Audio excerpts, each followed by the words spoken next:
आज की इस कहानी का शीर्ष है भगवान विष्णु जी और माता लक्ष्मी जी। इस कहानी से आप बहुत कुछ सीखने वाले हैं। चलिए कहानी शुरू करते हैं। एक बार भगवान विष्णु जी शेषनाग पर बैठे बैठे बोर हो गए और उन्होंने धरती पर घूमने का विचार किया।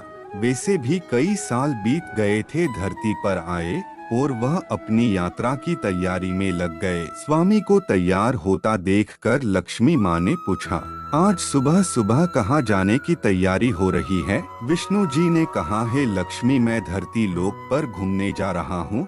तो कुछ सोचकर लक्ष्मी माँ ने कहा, हे देव, क्या मैं भी आपके साथ चल सकती हूँ? भगवान विष्णु ने 2 पल सोचा, फिर कहा, एक शर्त पर। तुम मेरे साथ चल सकती हो, लेकिन तुम धरती पर पहुंचकर उत्तर दिशा की ओर बिल्कुल मत देखना। इसके साथ ही माता लक्ष्मी ने हाँ कह के अपनी मनवाली और सुबह सुबह माँ लक्ष्मी और भगवान विष्णु धरती पर पहुंच गए। अभी सूर्य देवता निकल रहे थे। रात बरसात होकर हटी थी। चारों ओर हरियाली ही हरियाली थी। उस समय चारों ओर बहुत शांति थी और धरती बहुत ही सुंदर दिख रही थी। और माँ लक्ष्मी मंत्र मुग्ध होकर धरती को देख रही थी और भूल गई कि पति को क्या वचन देकर आई है, और चारों ओर देखती हुई कब उत्तर दिशा की ओर देखने लगी पता ही नहीं चला। उत्तर दिशा में माँ लक्ष्मी को एक बहुत ही सुंदर बगीचा नजर आया। उस तरफ से भीनी भीनी खुशबू आ रही थी और बहुत ही सुंदर सुंदर फूल खिले थे। यह एक फूलों का खेत था और माँ लक्ष्मी बिना सोचे समझे उस खेत में गई और एक सुंदर सा फूल तोड़ लाई। लेकिन यह क्या, जब माँ लक्ष्मी भगवान विष्णु के पास वापस आई तो भगवान विष्णु की आंखों में आंसू थे और भगवान विष्णु ने माँ लक्ष्मी को कहा कि कभी भी किसी से बिना पूछे उसका कुछ भी नहीं लेना चाहिए, और साथ ही अपना वचन भी याद दिलाया। माँ लक्ष्मी को अपनी भूल का पता चला तो उन्होंने भगवान विष्णु से इस भूल की माफी मांगी। तो भगवान विष्णु ने कहा कि तुमने जो भूल की है उसकी सजा तो तुम्हें जरूर मिलेगी। जिस माली के खेत से तुमने बिना पूछे फूल तोड़ा है, यह एक प्रकार की चोरी है, इसलिए अब तुम 3 साल तक माली के घर नौकर बनकर रहो। उसके बाद मैं तुम्हें बैकुंठ में वापस बुलाऊंगा। माँ लक्ष्मी ने चुपचाप सर झुकाकर हाँ कर दी। आजकल की लक्ष्मी थोड़े थी और माँ लक्ष्मी एक गरीब औरत का रूप धारण करके उस खेत के मालिक के घर गई। घर क्या, एक झोपड़ा था और मालिक का नाम माधव था। माधव की बीवी 2 बेटे और 3 बेटियां थी।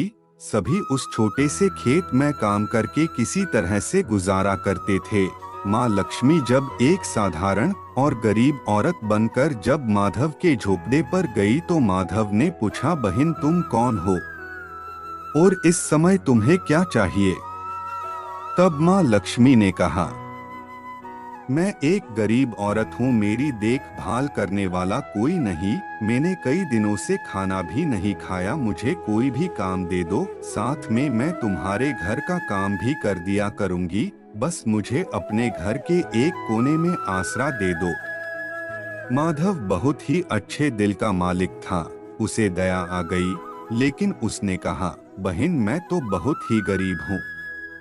मेरी कमाई से मेरे घर का खर्च मुश्किल से चलता है, लेकिन अगर मेरी 3 की जगह 4 बेटियां होती तो भी मैंने गुजारा करना था। अगर तुम मेरी बेटी बनकर जैसा रूखा सूखा हम खाते हैं उसमें खुश रह सकती हो तो बेटी अंदर आ जाओ। माधव ने माँ लक्ष्मी को अपने झोपड़े में शरण दे दी और माँ लक्ष्मी 3 साल उस माधव के घर पर नौकरानी बनकर रही।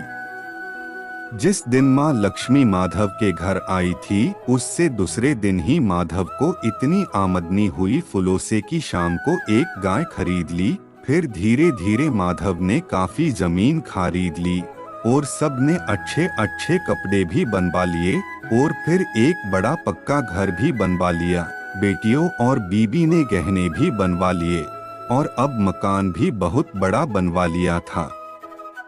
माधव हमेशा सोचता था कि मुझे यह सब इस महिला के आने के बाद मिला है। इस बेटी के रूप में मेरी किस्मत आ गई है। और अब 2 से 5 साल बीत गए थे, लेकिन माँ लक्ष्मी अब भी घर में और खेत में काम करती थी। एक दिन माधव जब अपने खेतों से काम खत्म करके घर आया तो उसने अपने घर के सामने द्वार पर एक देवी स्वरूप गहनों से लदी एक औरत को देखा। ध्यान से देखकर पहचान गया, अरे यह तो मेरी मुंह बोली चौथी बेटी यानी वही औरत है। और पहचान गया कि यह तो माँ लक्ष्मी है। अब तक माधव का पूरा परिवार बाहर आ गया था और सब हैरान होकर माँ लक्ष्मी को देख रहे थे। माधव बोला, है माँ हमें माफ कर दो, हमने आपसे अनजाने में ही घर और खेत में काम करवाया। हे माँ यह कैसा अपराध हो गया, हे माँ हम सबको माफ कर दो। अब माँ लक्ष्मी मुस्कुराई और बोली, हे माधव तुम बहुत ही अच्छे और दयालु व्यक्ति हो। तुमने मुझे अपनी बेटी की तरह से रखा, अपने परिवार के सदस्य की तरह से। इसके बदले में तुम्हें वरदान देती हूँ कि तुम्हारे पास कभी भी खुशियों की और धन की कमी नहीं रहेगी। तुम्हें सारे सुख मिलेंगे जिसके तुम हकदार हो। और फिर माँ अपने स्वामी के द्वारा भेजे रथ में बैठकर बैकुंठ चली गई।